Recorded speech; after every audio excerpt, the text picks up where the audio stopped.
Motor വാഹന വകുപ്പിന് വേണ്ടി റോഡ് സേഫ്റ്റി ഫണ്ട് ഉപയോഗിച്ച് 52 വാഹനങ്ങൾ വാങ്ങി.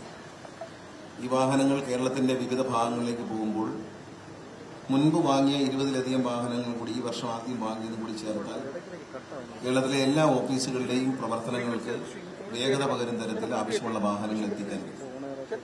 നമ്മൾ മുമ്പ് 140 ബാറ്ററി വണ്ടികൾ വാടകയ്ക്ക് എടുത്തിരുന്നു. അത് നമ്മുടെ ഖജനാവിന് വലിയ നഷ്ടം ഉണ്ടായിരുന്നു. ഞാൻ പല സത്യങ്ങളും പറയുമ്പോൾ ചിലർക്ക് ദേഷ്യം വരും, അതിൽ തകരാറില്ല. ഈ കിടക്കുന്ന ബാറ്ററി വാഹനം നമ്മൾ വാടകയ്ക്ക് എടുത്താണ്. വലിയ വാടകയാണ് നമ്മളൊരു മാസം. റോഡ് സേഫ്റ്റി അതോറിറ്റി എന്നാണ് കൊടുക്കുന്നത്. നമ്മുടെ രാജ്യത്തെ റോഡ് സേഫ്റ്റിക്ക് വേണ്ടി ഉപയോഗിക്കേണ്ട പണം, ആ പണമാണ് ഇത്തരം കമ്പനികൾക്ക് വാടകയ്ക്ക് കൊടുക്കുന്നത്. ഡൽഹിയിലുള്ളൊരു കമ്പനിയിൽ നിന്ന് വാടകയ്ക്ക് എടുത്തത് ഈ വണ്ടികൾ മിക്കവാറും വഴിയിൽ നിൽക്കുന്ന ഉദ്യോഗസ്ഥന്മാരാണ് അത് ഓടിക്കുന്നത്. അവരോട് ചോദിക്കുക, മിക്കവാറും പോകുന്ന പോക്കിന് വണ്ടി അങ്ങ് നിൽക്കും, എറർ എന്ന് എഴുതി കഴിഞ്ഞ് അവിടെ കിടക്കും. ഇതിൽ നല്ലൊരു ശതമാനം വണ്ടികൾ ഇപ്പോൾ ഷെഡിൽ കിടക്കുകയാണ്. അപ്പൊ എൻഫോഴ്സ്മെന്റ് ആവശ്യങ്ങൾക്ക് വാഹനങ്ങൾ തിരഞ്ഞു പോകണം. ഒരു വാഹനം നെടുമങ്ങാട് കിടക്കുകയാണ്, അത് തിരഞ്ഞു പോകണമെങ്കിൽ ഈ കാറിൽ പോകാൻ പ്രയാസമാണ്. കൊല്ലത്തേക്ക് അവിടെ ചെല്ലുമ്പോൾ ഈ വണ്ടി കൊല്ലത്തേക്ക് പോയി എന്നറിയും. അപ്പൊ ഈ വണ്ടി പിന്നെ ചാർജ് ചെയ്യണമെങ്കിൽ എവിടെയെങ്കിലും കുത്തിയിട്ട് ചാർജ് ചെയ്ത് പിറ്റേ ദിവസം രാവിലെ ഇവർക്ക് കൊല്ലത്തെത്താൻ പറ്റും. അപ്പൊ അതുകൊണ്ടാണ് ഞങ്ങൾ ഈ ഇലക്ട്രിക് വാഹനങ്ങൾ ഏത് പരിഷ്കാരത്തിന്റെ ഭാഗമായിട്ട് നമ്മുടെ ഭൂമിശാസ്ത്രത്തിന് ചേർന്നതല്ല. കേരളത്തിന്റെ ഭൂമിശാസ്ത്രം ഉയർന്നു താഴ്ന്നു കിടക്കുന്ന മലയോര പ്രദേശങ്ങൾക്ക് ഉൾപ്പെടുന്ന സാധനം. അവിടെ ഇത് പ്രായോഗികമല്ല എന്ന് ഉദ്യോഗസ്ഥന്മാർ തന്നെ റിപ്പോർട്ട് ചെയ്തതിന്റെ അടിസ്ഥാനത്തിൽ നമ്മൾ ഇത് അവസാനിപ്പിക്കാൻ തീരുമാനിച്ചു. ഖജനാവിൽ നിന്ന് വാഹനങ്ങൾ വാങ്ങാൻ പണം ഉപയോഗിക്കേണ്ട എന്ന് കരുതിയിട്ടാണ് റോഡ് സേഫ്റ്റി അതോറിറ്റിയിൽ നിന്നും ഈ വാഹനങ്ങൾ വാങ്ങാൻ തീരുമാനിച്ചത്. റോഡ് സേഫ്റ്റി അതോറിറ്റി യോഗത്തിൽ തീരുമാനമെടുത്തതിന് ശേഷം ഇനി വാഹനങ്ങൾ വരാൻ പോകുന്നത് മോട്ടോർ വെഹിക്കിൾ ഡിപ്പാർട്ട്മെന്റിലെ ഉദ്യോഗസ്ഥന്മാർക്ക് ആവശ്യമുള്ള ബൈക്കാണ്. അതും motor vehicle road safety authority ഫണ്ടിൽ നിന്നാണ് വാങ്ങാൻ പോകുന്നത്.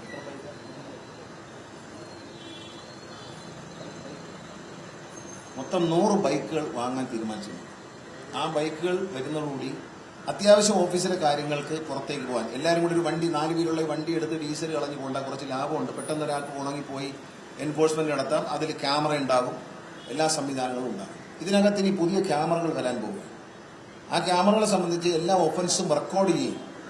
ആ റെക്കോർഡ് ചെയ്തതിനു ശേഷം അത് നടപടിക്ക് പോവുകയും ചെയ്യുന്ന ഒരു സിറ്റുവേഷൻ ഉണ്ടാക്കാൻ പോകും. വാഹനത്തിന് പുറത്ത് മാത്രമല്ല,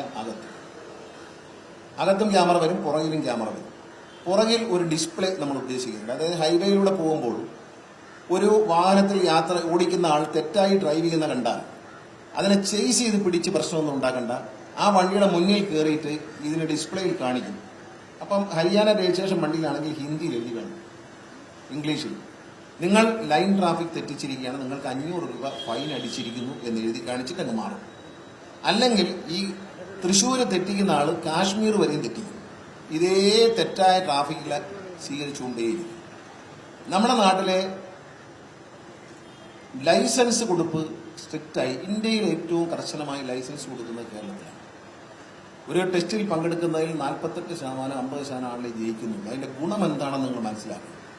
കേരളത്തിൽ ലൈസൻസ് സ്ട്രിക്റ്റ് ആവുകയും മദ്യപിച്ച് വണ്ടി ഓടിക്കുന്നവരുടെ ലൈസൻസ് ക്യാൻസൽ ചെയ്ത് അത് സസ്പെൻഡ് ചെയ്തുകൊണ്ട് IDTR ഇടപ്പാളിലുള്ള IDTRലേക്ക് ട്രെയിനിങ്ങിന് അയച്ചുകൊണ്ടും അവര് അവിടെ പോയി പഠിച്ചു വരുമ്പോൾ നല്ല നിലയിൽ ഡ്രൈവ് ചെയ്യാൻ തുടങ്ങി. ഒരു ഡ്രൈവിംഗ് കൾച്ചറിൽ ഒരു മാറ്റം ഉണ്ടായതിന്റെ പ്രതിഫലനം എന്ന് പറയുന്നത് മുൻ വർഷത്തേക്കാൾ, കാരണം ഇത് തന്നെയാണ്, അത്ഭുതങ്ങളൊന്നും സംഭവിച്ചില്ല.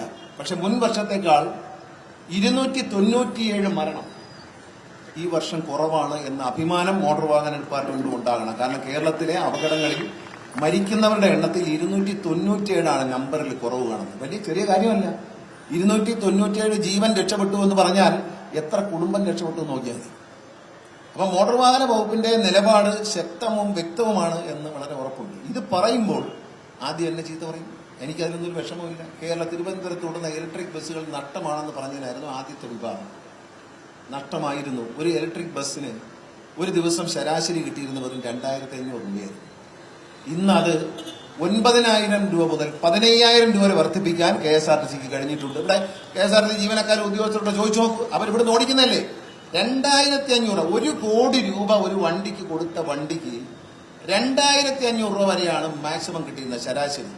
ഇന്ന് അത് KSRTC ജീവനക്കാരും ഉദ്യോഗസ്ഥരും അതിനെ മാറ്റി ഓടിച്ച് അതിന്റെ റൂട്ടുകൾ മാറ്റി ഷെഡ്യൂളുകൾ മാറ്റി ലാഭകരമാക്കി കൊണ്ടുവരാനുള്ള പല ശ്രമത്തിന്റെ ഭാഗമായി ഒരു വണ്ടി 9,000 രൂപ മുതൽ 15,000 രൂപ ശരാശരി മാറി വരുമാനം വന്നിട്ടുണ്ട്. ആലോചിച്ച് നോക്ക്, ചെറിയ കാര്യമാണോ ആ വ്യത്യാസം? 2,500 9,000-ലേക്കും 15,000-ലേക്കും പോകുന്നത്?